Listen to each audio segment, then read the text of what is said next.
Hola, muy buenas noches. Estamos una vez más aquí con Alex. Alex, tenemos un gran invitado, un gran amigo desde hace muchos años. Es maestro en economía, ya lo había entrevistado antes en las entrevistas de Bajo Demanda. Y es Fidel. Muy buenas noches, ¿cómo estás?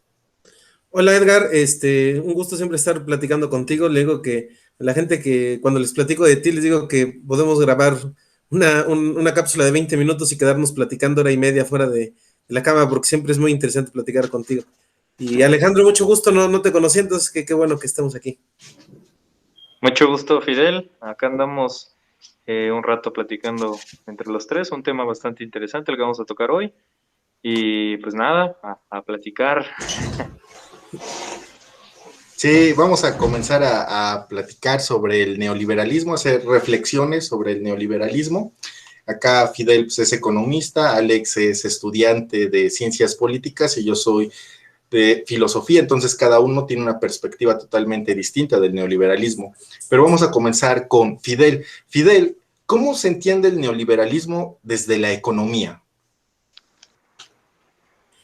Desde la economía, el neoliberalismo es una fase del capitalismo. Entendemos el capital como el sistema en el que se acumula el capital, valga la redundancia, un sistema donde se acumula la ganancia para obtener más ganancia.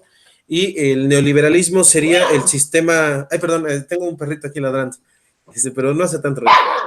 Y el neoliberalismo sería la fase del capitalismo en el que se han quitado todas las trabas de Estado, o digamos en economía se conocen como exterioridades. Por ejemplo, impuestos, regulaciones, para que el mercado funcione correctamente. Nada más como contexto y para que se entienda también un poco el matiz, está en contraposición con el mercado, el modelo de bienestar que impulsa Keynes, en el que dice que hay cosas que el mercado no puede regular solo. Entonces, digamos, Keynes, sin que deje de ser un capitalista, sí apunta en que el mercado hay veces que no se regula solo. Eso va contra la idea clásica de Adam Smith, donde dice que el mercado se regula solo. Entonces dice que el Estado tiene que promover esos lugares donde no se regula el mercado. Por ejemplo, el empleo, la seguridad social, las pensiones, cosas así.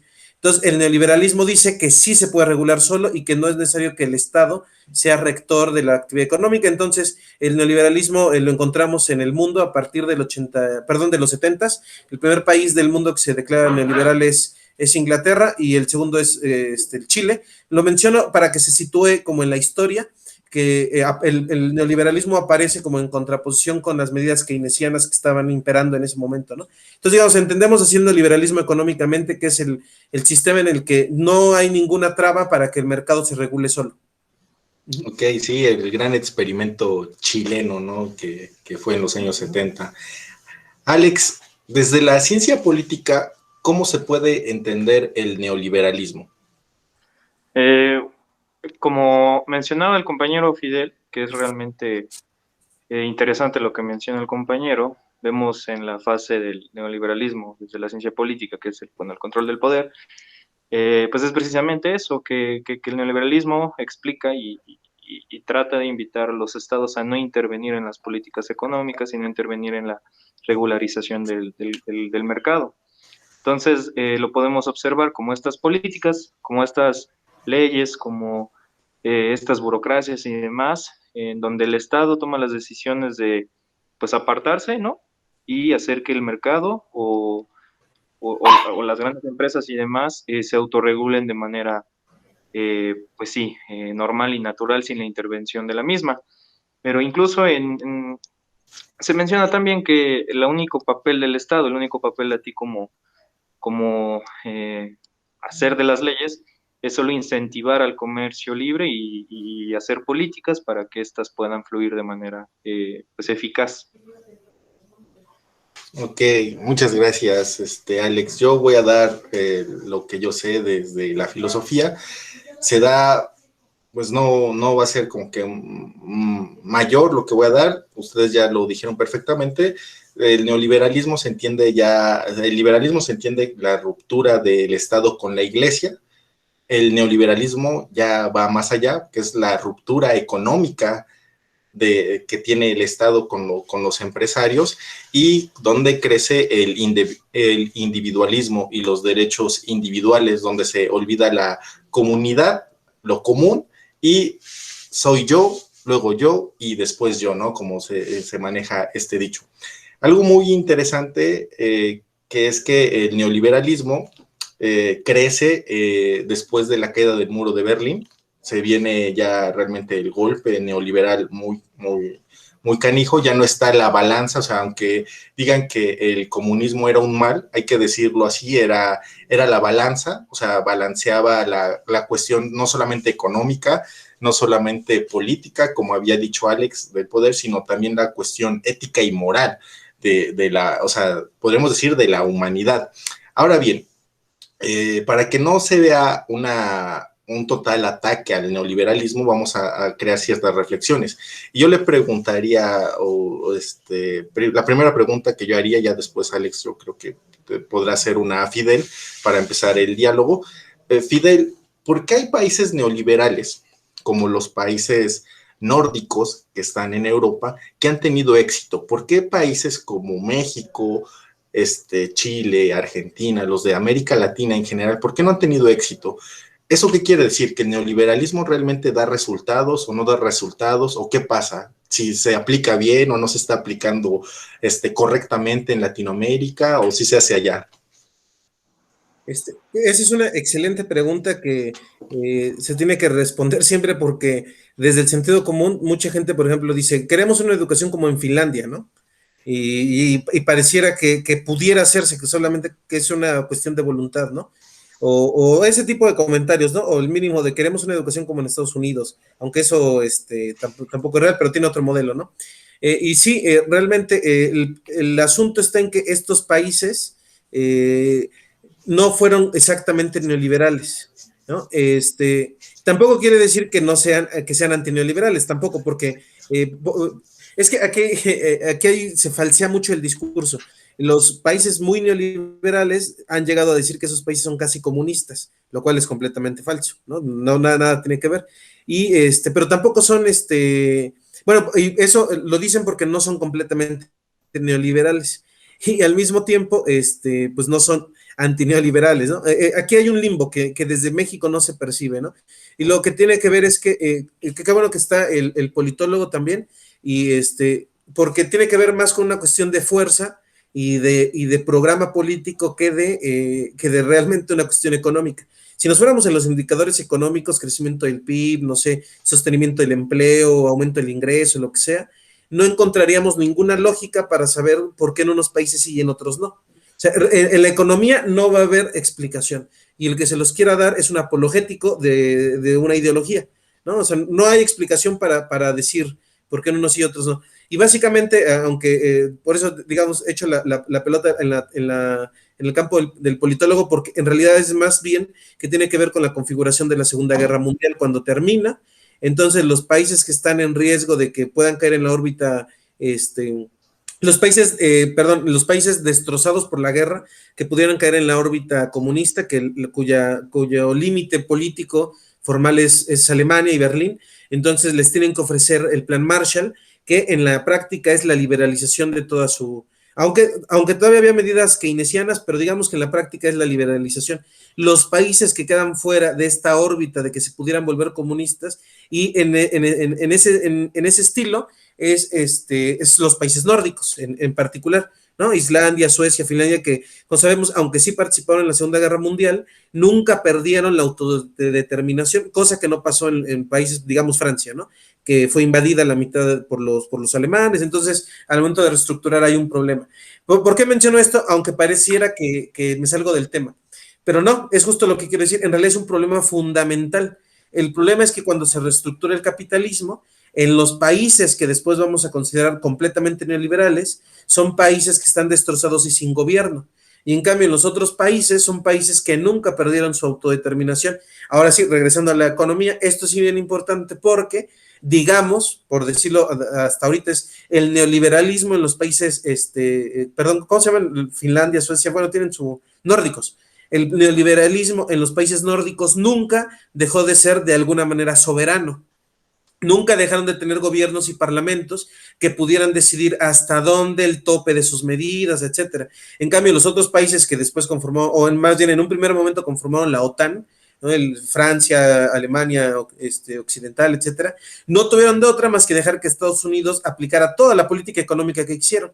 Entonces, digamos, en la práctica bueno, no voy a hablar del comunismo soviético, ¿no? Pero en la práctica en Europa se dividió en dos capitalismos, digamos. El capitalismo completamente dependiente a las medidas de Estados Unidos y del FMI, y el capitalismo que se podía autodeterminar en los países, que nunca perdió su gobierno. Entonces, ahí dejaría la diferencia, ¿no? Digamos que las medidas son las mismas, yo diría que la diferencia es más bien corresponde al área política. Ok, Alex, ¿tú cómo verías desde la ciencia política el neoliberalismo con esto que está manejando Fidel? Algo que me parece muy interesante es que hay algunos neoliberales que dicen que se puede hacer la separación de economía y Estado, pero entonces realmente ¿quién tendría el poder, no? O sea, porque ahí hay un juego de poder, ¿no? ¿A quién le está cediendo el poder? Porque el poder nunca está solo, ¿no? El poder siempre tiene economía, ¿no? Entonces es algo como que curioso. ¿Tú cómo lo reflexionarías este punto, Alex? Yo considero desde el aspecto de la ciencia política, desde el aspecto también pues personal, ¿no? Ideológico, yo creo que si algo hace que un sistema, tanto uno como otro, tanto el sistema capital, neoliberal, el sistema comunista, socialista o los demás ismos que existen, yo creo que depende mucho del contexto, como mencionaba el compañero Fidel, la cuestión de la sociedad, ¿no? La cuestión también del poder político. ¿Y a qué me refiero? Pongamos ejemplos en países latinoamericanos, en países pues en los cuales no han servido estas llamadas políticas neoliberales que al principio prometieron una salvación del Estado, una salvación, bueno, de la población, una salvación de la economía, entrar, esta promesa eterna de entrar al primer mundo, ¿no? Y esto compete a que hay una frase, de un escritor que menciona que realmente la aceptación o el incorporar el sistema neoliberal a los países, deja de existir el presidente, ¿no? La figura autoritaria del presidente. Y a esto no me refiero con una cuestión simbólica, no quiero decir que dejaron de existir los presidentes, ¿no? Porque pues hasta la fecha de elecciones, hasta la fecha, pues tenemos un sistema democrático en la elección de gobernantes, pero entonces empiezan a gobernar, en lugar de los presidentes, empieza a gobernar intereses privados, reflejados en intereses de empresas, en intereses de tal, en intereses de la explotación minera, en intereses de la explotación de todo lo que se pueda hacer mercado, de todo lo que se pueda hacer mercancía, ¿no? Entonces vemos a que, no, que el Estado como tal ya cede no hacia la sociedad, no solo a la población, sino tiene que ceder a estos intereses privados. Es por eso que considero que como tal ha fallado el sistema neoliberal en países de América Latina, porque los dirigentes o quienes llevan la batuta de dirigentes políticos responden a intereses privados y no a intereses de la sociedad. Y vemos estados o países, como mencionábamos, los nórdicos, que incluso la presencia política sí es casi nula, pero que representa totalmente a la sociedad. Y es algo de lo que se hablaba demasiado bueno, apenas con todos los temas ambientalistas, que, por ejemplo, ¿por qué es tan fácil acá en México explotar la tierra por parte de los mineros canadienses? Pues porque existen leyes que el mismo Estado, desde hace muchos años, empezando por Miguel de la Madrid, por el Tratado de Libre Comercio que firmó el señor Salinas de Gortari y los más presidentes que le siguieron, pues empezaron a ceder ante estas explotaciones de la tierra, ante estas explotaciones laborales, para que los intereses privados se hicieran aún más ricos, ¿no? ¿Y por qué vemos en países europeos que esto no existe? Pues porque hay una consideración, una representación totalmente por y para la sociedad. Y a eso me refiero también en que hay que considerar el contexto social. En estados como latinoamericanos hay un poco acceso a la educación, hay poco acceso a la información, tal, ¿no?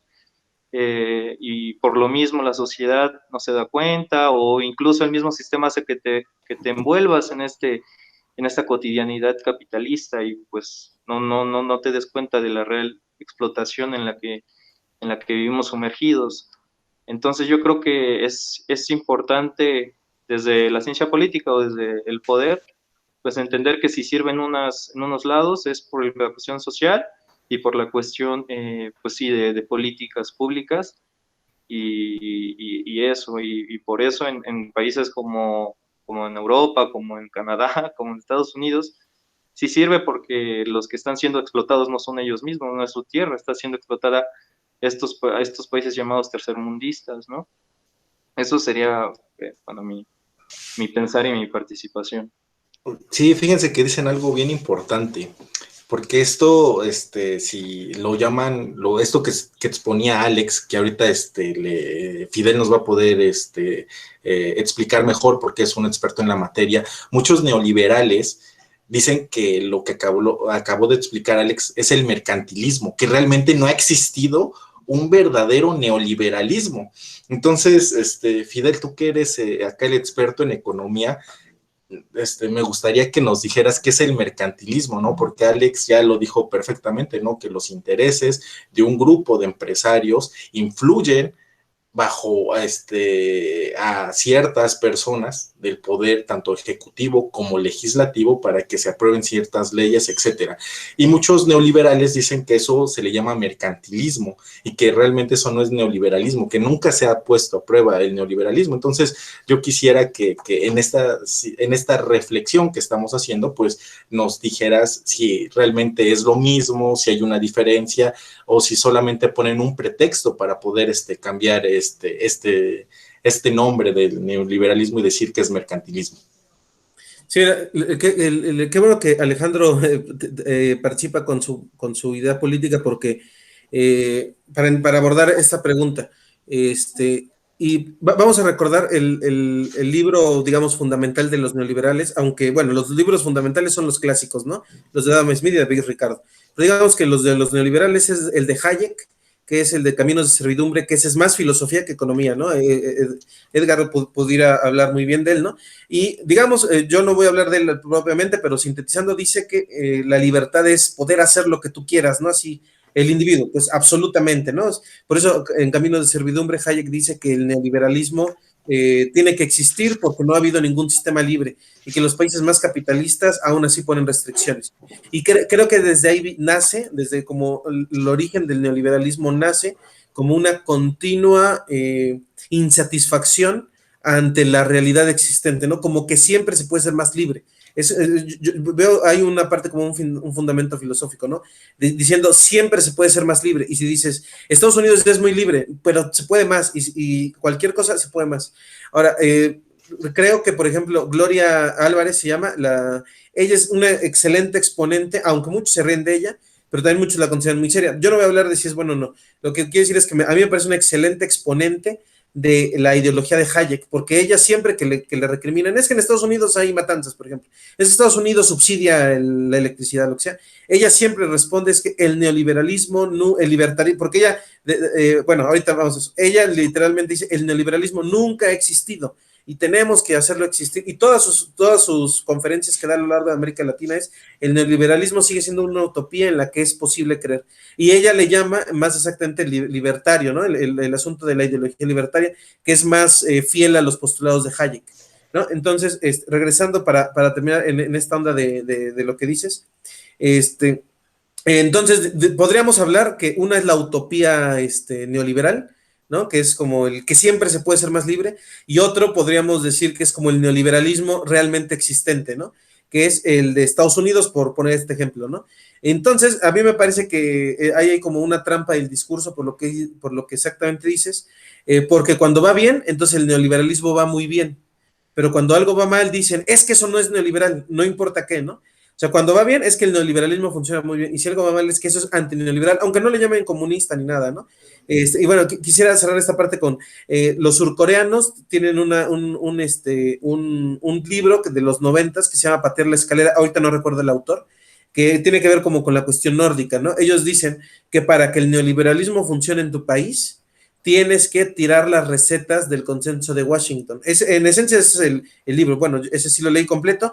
Y lo que dice es, si tú, los surcoreanos dicen, si tú quieres que el neoliberalismo funcione en tu país, si sigue las medidas del consenso de Washington, no va a funcionar. Por eso se llama patear la escalera.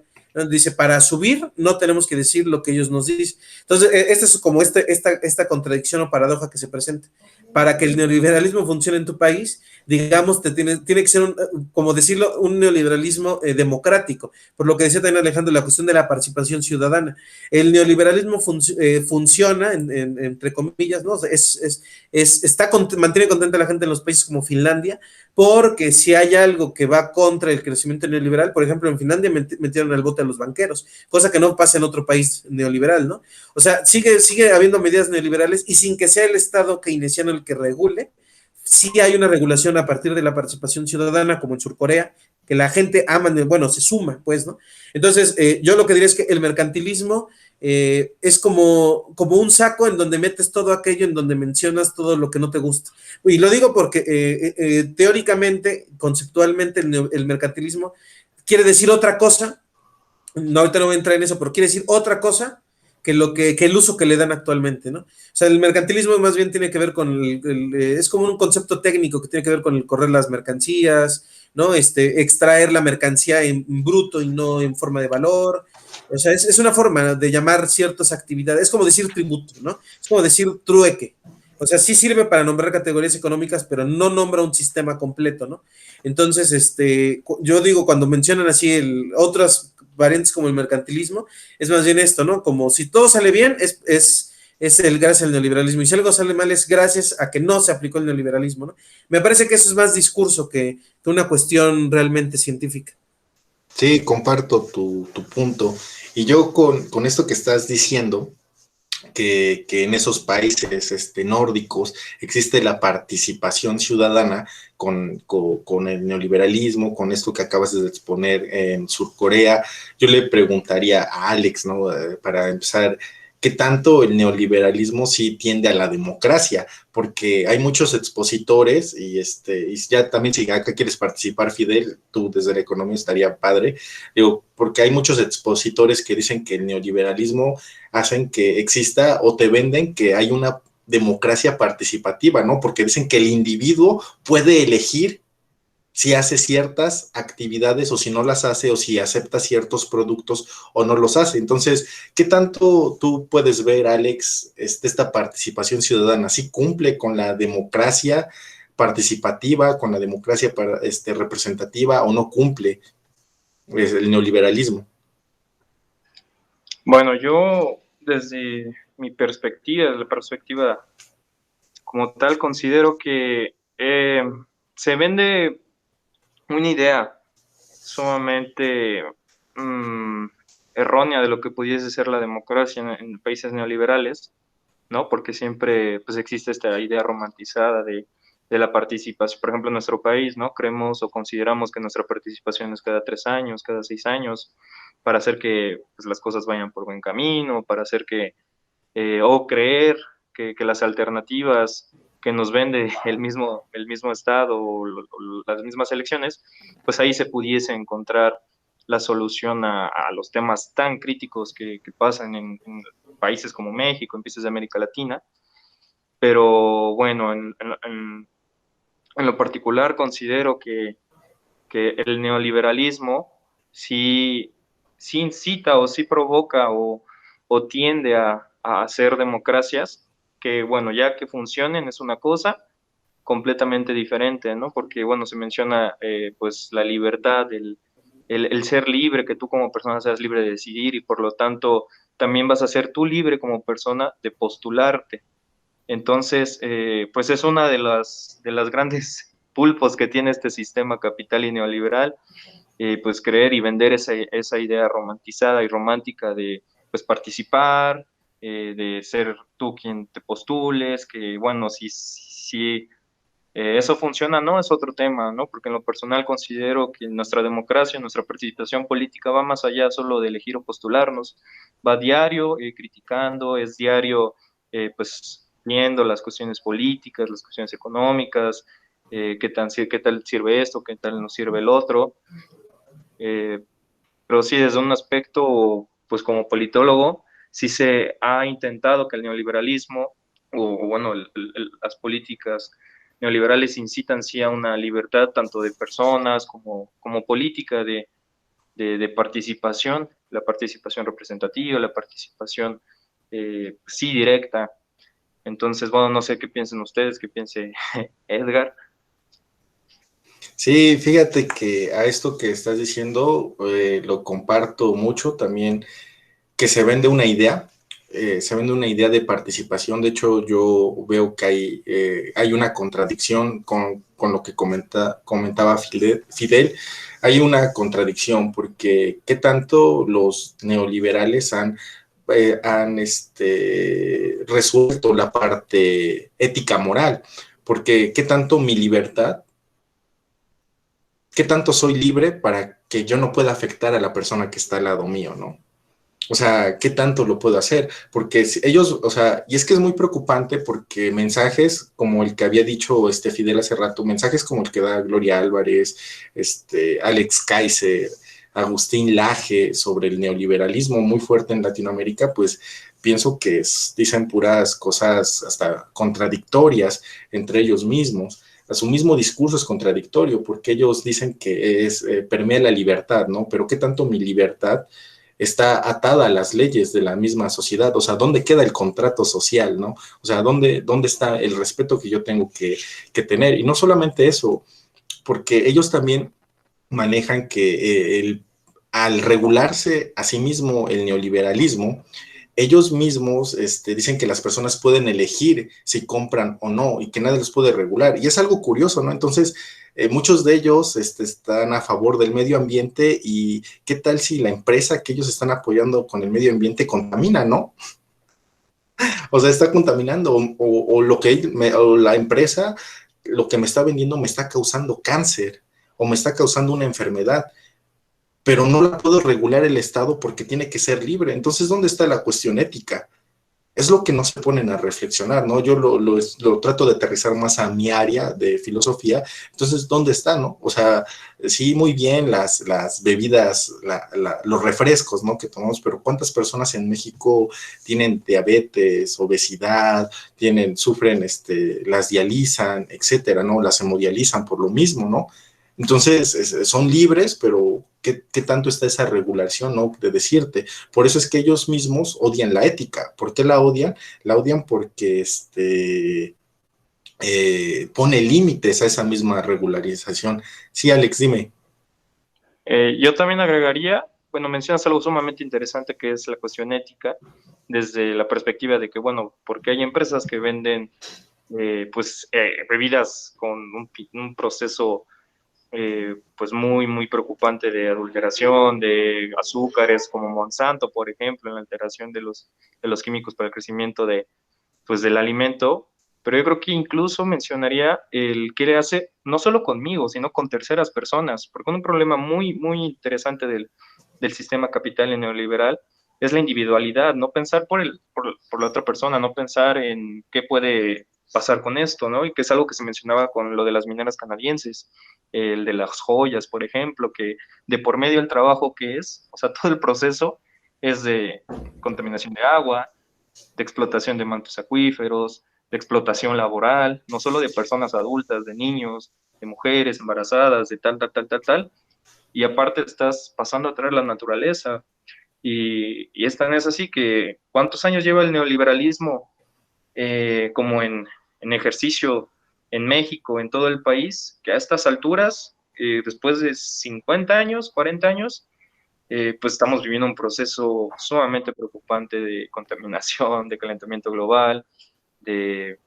un sinfín de cosas, pero bueno, yo agregaría a lo que dijo Edgar, pues la cuestión del proceso y la cuestión de dañar que ese proceso de la maquilación de productos o de esta transformación de la naturaleza, pues afecta a terceras personas.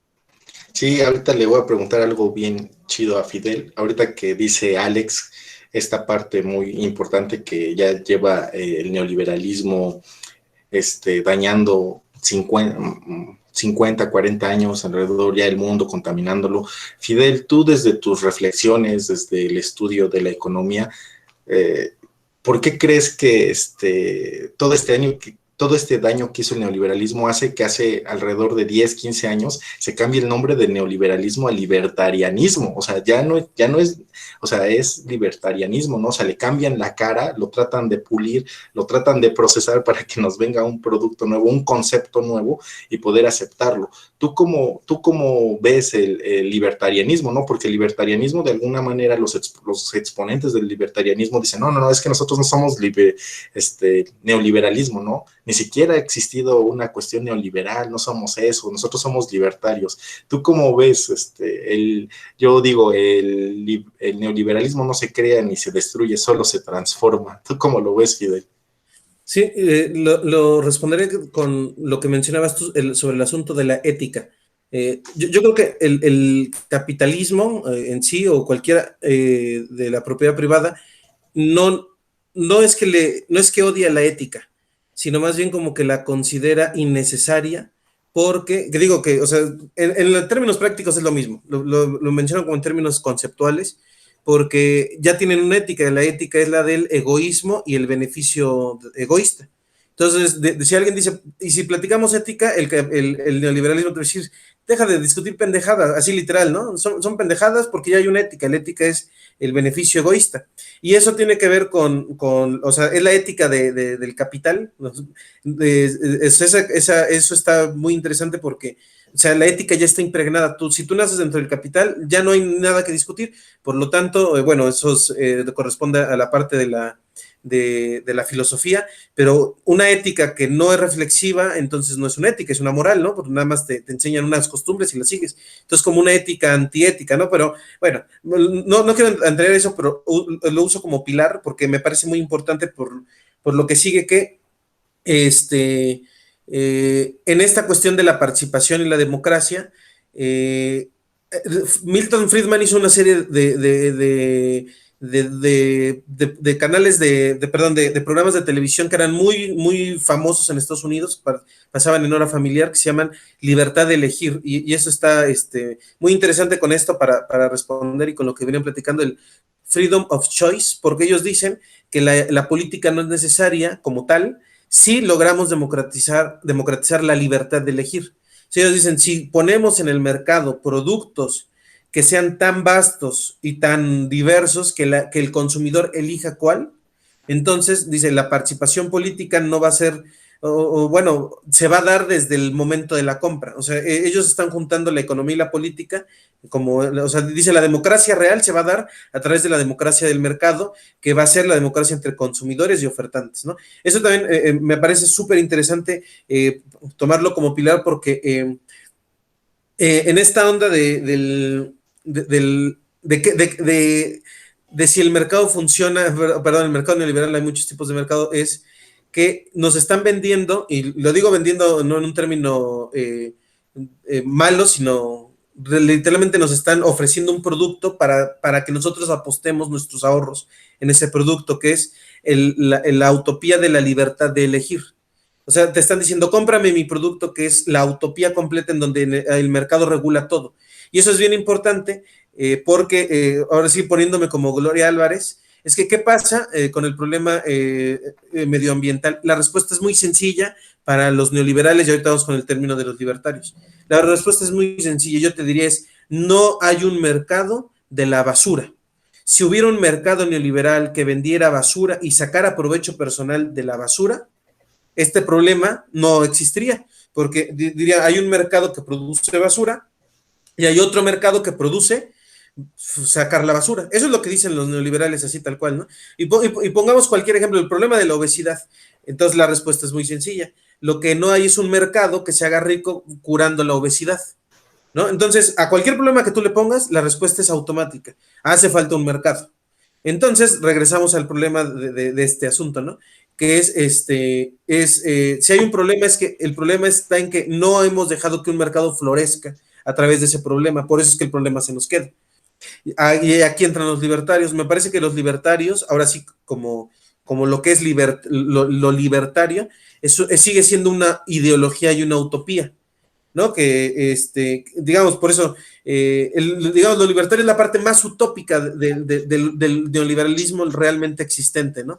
Es aquellos que te dicen, todavía se puede más, ¿no? Y bueno, ocurre en todas las ideologías, ¿no? O sea, no es un asunto meramente. O sea, yo diría que como que los libertarios son los más utópicos y los más radicales, ¿no? Dentro del. No, o sea, insisto, tú le llevas el problema a un neoliberal que no sea completamente libertario y te va a decir, bueno, creo que podemos hacerle de otras maneras. Un libertario, su respuesta es muy directa, ¿no? Abramos el mercado de la obesidad para que haya empresas privadas que se beneficien de esto y por lo tanto entonces no haya obesos, ¿no? Así de sencillo. Entonces yo diría que los libertarios es la parte más utópica del neoliberalismo realmente existente. Sí, y Alex, ¿tú cómo ves esta cuestión del neoliberalismo? De hecho, lo que dijo Fidel es totalmente cierto. Recuerdo que en una ocasión Taibo explicó el neoliberalismo, ¿no? Le hacen una pregunta, ¿cómo definirías el neoliberalismo? Y Taibo dijo, simple. O sea, si yo estoy en una colonia donde no hay luz y no quiere entrar la empresa privada a que me dé la luz y dice, es que no es costeable. O sea, no hay las suficientes personas, o sea, no tengo la suficiente ganancia para poder hacerlo, ¿no? Fidel ahorita lo dijo más, un poco, lo amplificó, sí, ejemplificó un poco más, Taibo lo hizo un poco más simple, pero eso fue el punto. Y ya, ¿tú cómo ves esta cuestión de lo costeable? Es decir, ¿por qué si si hay Estado, si existe Estado y hay lugares todavía en la República Mexicana, en Puebla, etcétera, que no tienen luz, que no tienen pavimentación, ¿por qué el Estado no se hace cargo de esos lugares? No es como que algo ¿quién falla más, no? ¿El Estado o los neoliberales? Es como que ponernos esta pregunta, tú como desde la ciencia política, ¿cómo lo verías? Es sumamente interesante lo que mencionas, porque justamente, bueno, igual quería intervenir para decir eso, que bueno, a veces sí, y lo acabo de mencionar incluso en mi anterior participación, se le atacha mucho al sistema neoliberal o culpar pues sí, al capitalismo y tal, cuando de por medio pues está un Estado que debería, si bien no meterse, pero creo que su papel debería ser más social, ¿no? Pues en la educación, en la salud, en hacer estas vías para que pues también esta promesa de la libertad o de la promesa del primer mundo no solo llegue a ciertas ciudades, ¿no? Y es algo que pasa sumamente, pues, cañón en este país y en muchos países de Latinoamérica, en África, ni se diga, en Medio Oriente y Asia. Y yo creo que radica mucho el problema en que hay algo que menciona Weber, que dice que la política va a ser aceptada por quienes tienen el uso legítimo de las armas, ¿no? Ya me estoy metiendo en un campo más complejo, pero bueno, ¿qué pasa en países como México, donde no solo el Estado tiene el uso de armas, sino también el narcotráfico, sino también las guerrillas, sino también ciertas personas? Y esto no quiero aterrizarlo en una cuestión pues de armas, sino en una cuestión de que no solo las armas, sino también la salud, sino también la educación. El Estado no tiene el monopolio de este país, no tiene el monopolio social, porque desde la época de Porfirio Díaz y mucho antes se olvidó de las demás ciudades, se olvidó de las comunidades indígenas, se olvidó de todas esas, pues sí, parcelas y comunidades que se encuentran alrededor del capital, ¿no? Y que es algo que, por ejemplo, Ignacio Zaragoza mencionaba, que los cañones no iban para afuera, no iba para Europa, iba hacia nosotros mismos, porque nosotros mismos rechazamos esa igualdad social, nosotros mismos somos clasistas, nosotros mismos somos racistas, tal, tal, tal. Entonces, si de por sí somos una sociedad sumamente segmentada, sumamente que pues señala, y luego esas personas son las que tienen acceso más fácil a tener el poder, porque recordemos que las ideologías o los partidos políticos nacen de arriba, no nacen de abajo, pues esas personas tienen acceso total del poder y se olvidan de ellos, ¿no?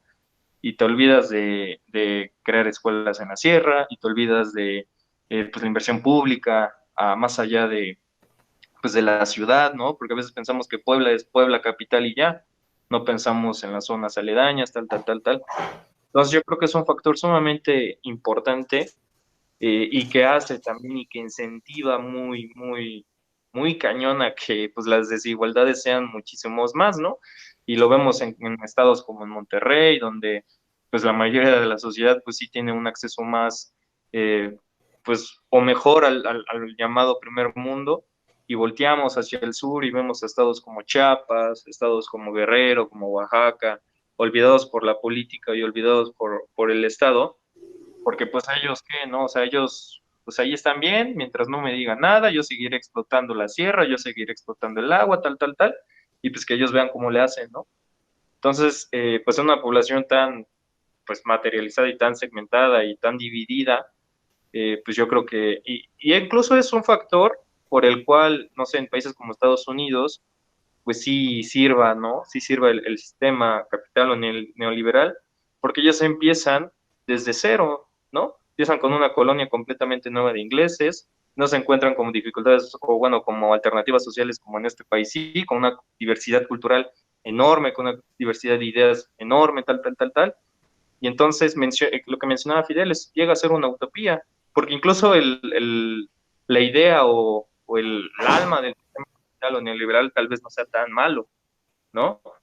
No es malvado como a lo mejor lo pensamos, pero el problema es cuando se llega a la práctica, pues vemos y no consideramos ciertas pues alternativas y en lugar de mejorar empeoramos las cosas, ¿no? Dejamos a la sierra afuera y ¡pum! Nacen narcotraficantes, porque no es un problema que nazca desde cero, es un problema de desigualdades sociales, un problema de desigualdad económica, pues, y muy, muy cañón, y que no hay presencia del Estado, como lo mencionaba al principio, no hay presencia de seguridad pública, no hay presencia de salud, no hay presencia de tal, tal, tal, entonces la gente, pues sí vive más sumergida en la pobreza y entonces busca alternativas para, pues, entrar en este llamado pues, primer mundo, ¿no? Entonces yo creo que esa es la cuestión que menciona Fidel y que, bueno, ahorita tengo una pregunta, bueno, me nació ahorita una pregunta para Fidel, pero pues si gusta me agregar algo o le hago la pregunta como él menciona o como él gusta. Nada más agregaría en esta cuestión del Estado y de la política, es que esos terrenos de la política sí son más lejanos y son más específicos. Yo les diría que cuando la política empieza a operar de manera, con la lógica neoliberal, yo lo ejemplifico con lo último que pasó del PRD, que no, pues si siguen un poco las elecciones, el PRD no consiguió ningún diputado ni por la vía plurinominal, y de hecho fue el partido menos votado aún más que los nuevos, pero consiguió el registro gracias a la alianza, ¿no? Y los otros lo perdieron, ¿no? Creo que el RCP sacó 1.200.000 y el PRD 200.000, o sea, ni una sexta parte del partido de Alfredo Adame, ¿no? Eso lo pongo porque pues eso fue, el Alfredo Adame fue una burla política, pero el PRD fue ni la sexta parte de Alfredo Adame, ¿no? Pero sin embargo, Álvaro Delgado entrevistó a Jesús Zambrano y él dijo que era una excelente victoria, una victoria histórica, lo que sacó el PRD. Y uno saca de onda, o sea, ¿qué está viendo? Y lo menciono sin meterme en la política, en la parte económica. ¿Qué ganó? O sea, viéndolo en términos de ganancia, ¿qué ganó? O sea, ¿por qué está diciendo que es una gran victoria? ¿No? Entonces, y escuchas todo su discurso, y no es cierto, o sea, es una entrevista muy, muy excelente porque marca, yo creo que este pensamiento neoliberal en términos de riqueza, ¿no? Y Jesús Zambrano, que es parte del aparato político, pues, ¿no? Que es, o sea, tu partido está destrozado, no tiene nada, y tú estás feliz, porque los 20 minutos de la entrevista sí da argumentos de por qué es una gran victoria, ¿no? Y se echa un rollo históricamente, y la alianza, y así, y tú ves lo que está diciendo, y lo que realmente pasó, y no encuentras ni siquiera por qué lo está maquillando, ¿no? O sea, no hay manera, ¿no? O sea, es como ver a un perro muerto que ya tiene cal encima y dices, este perro está muy vivo. O sea, no, o sea, no hay manera en que puedas pensar que se está confundiendo, ¿no? Ni siquiera que es apologético, nada, ¿no? Entonces, digamos, la única que yo encuentro para que sea coherente, que puedo equivocarme, pero es la única que yo encuentro, es que le pagaron para que hiciera lo que haya tenido que hacer. O sea, y entonces, efectivamente, cuando él dice, ganamos un montonal, es porque él ganó, él personalmente y la camarilla que hizo lo que tuvo que haber hecho, ganó muchísimo dinero. O sea, entonces para él ese movimiento que hizo le generó muchísima riqueza. Y que aunque tú le dices, pero tu negocio está quebrado, y le dices, pues no, él va a decir, no, a mí me generó riqueza, que era el objetivo del negocio. Dentro de la lógica sí tiene lógica, ¿no? No, digamos, quebrándolo, yo me hice millonario y de todos modos el objetivo del negocio era yo ser millonario. Por lo tanto, sí conseguimos el objetivo, ¿no? O sea, no es una cuestión de corrupción ni nada de eso, ¿no? O sea, literalmente dentro de la lógica de esa persona realmente tuvo un negocio millonario. Me parece que esa es la lógica neoliberal, ¿no? Cuando todo está así y te dicen, pero va de perlas, ¿no? Y realmente no te están mintiendo. Dentro de la lógica me parece que sí sienten que va de perlas, ¿no? Esa es la lógica neoliberal, creo, vista como desde la economía. Ok, Alex, la pregunta que le querías hacer a Fidel, tú realízala. Claro, sí. Es una pregunta que yo regularmente tengo en la cabeza, pero pues de mi perspectiva es algo difícil o complicada desde mi perspectiva contestar, porque pues es un montón de aristas, pero por ejemplo tú como economista, me gustaría preguntarte por qué crees que este sistema capital neoliberal es sumamente inestable, es decir, por qué somos tan vulnerables a las crisis económicas, por qué somos tan, pues ahorita, ¿no? Con lo de la pandemia, tal, parece que lo de un proceso de 10 años de estabilidad económica en un mes se cayó por completo. Bueno, claro, es un sistema que ya venía en decadencia y que pronto se venía la crisis, pero pareciera ser que somos muy frágiles ante este sistema. Sí, mira, qué excelente pregunta, y creo que paradójicamente se responde desde la política, no desde la economía. Porque si fuera económico, no hay razón, ¿no? O sea, podríamos tener un neoliberalismo con todo lo que hemos dicho, ¿no? Que es utópico, que puede vender falsedad, etcétera. Y aún así, como tú dices, no genera un sistema vulnerable. Se puede generar opresiones, etcétera, pero no genera un sistema vulnerable, ¿no? Y el ejemplo que pongo es, por ejemplo, el de Japón, ¿no? Y lo menciono yo porque todos los que hablan del tema lo mencionan. Japón no es un sistema autosuficiente en el crecimiento que ha tenido. En realidad es un neoliberalismo financiado y tiene que ver con su posición en frente de China después de la Segunda Guerra Mundial. Recordemos que Japón fue derrotado. No hay razón para que haya florecido así. Aparentemente, pero la razón sí es que Estados Unidos dijo, tenemos que construir un paraíso capitalista enfrente del paraíso chino, ¿no? Así. Entonces dijeron, tenemos que meterle todo el dinero que se pueda y páguenles todos sus lujos a los japoneses, ¿no? Entonces, el neoliberalismo japonés, contrario al surcoreano, por cierto, es un neoliberalismo financiado y subsidiado, ¿no? Por eso, pero en la práctica es el país más endeudado del mundo, creo que el 300% de su PIB, algo así fue la última. Y ahorita con la pandemia va a salir con 350% de su PIB. Si es que acaba la pandemia en estos meses, ¿no? Si no más. Pero regresando, y pongo ese ejemplo para regresar al caso de México. Me parece que lo triste es la posición que está debajo de Estados Unidos, ¿no? Porque Estados Unidos necesita tener todo a su disposición y en infraestructura y estructura económica eso requiere que puedan cambiar las estructuras que quieran en el momento que quieran. Entonces, no conviene, insisto, aún un sistema neoliberal, no conviene un sistema neoliberal fuerte, con instituciones financieras internacionales fuertes. O sea, no les conviene porque eso cambiaría los tiempos de los movimientos, ¿no? En cambio, cuando tienes un sistema muy débil, entonces es muy fácil cambiar una ley, poner a esta persona, poner un gobernante, ¿no?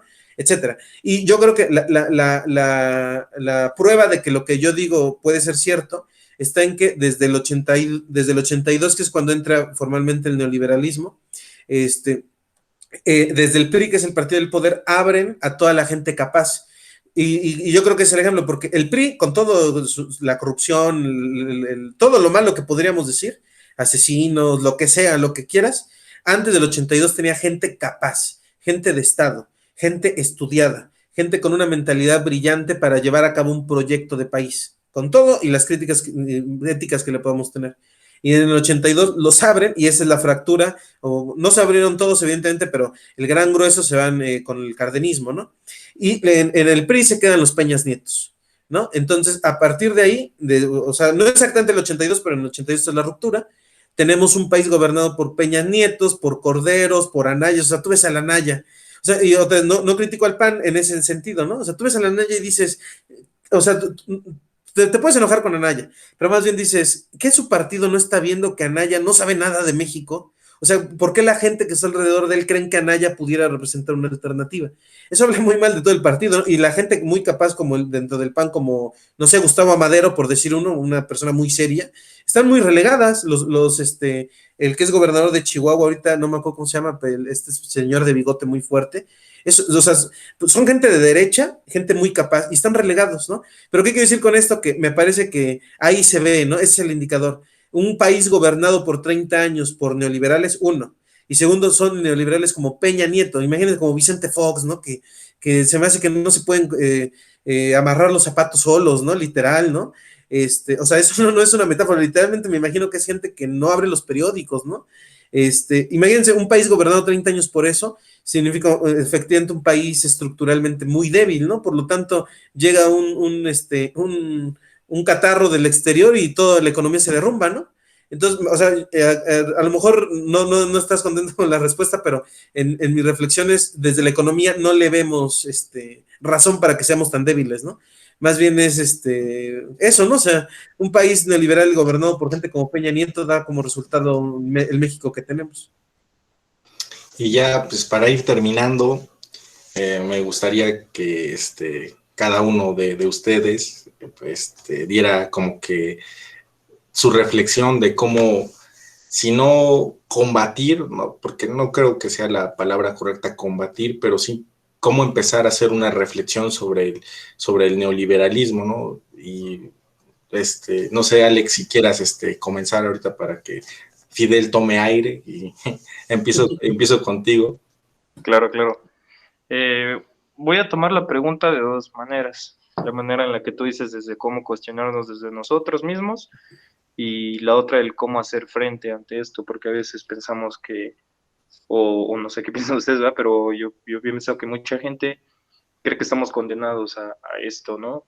Primero, yo creo que es sumamente interesante o sumamente importante darnos cuenta o hacernos una autocrítica nosotros mismos de qué es lo que consumimos y el cómo lo consumimos, ¿no?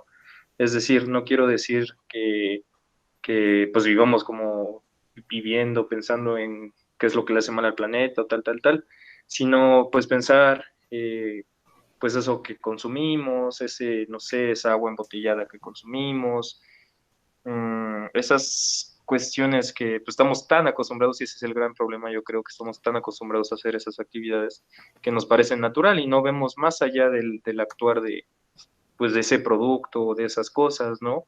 Y también desde la perspectiva personal, porque, bueno, también considero que el gran problema del sistema neoliberal es también el aspecto del individualismo.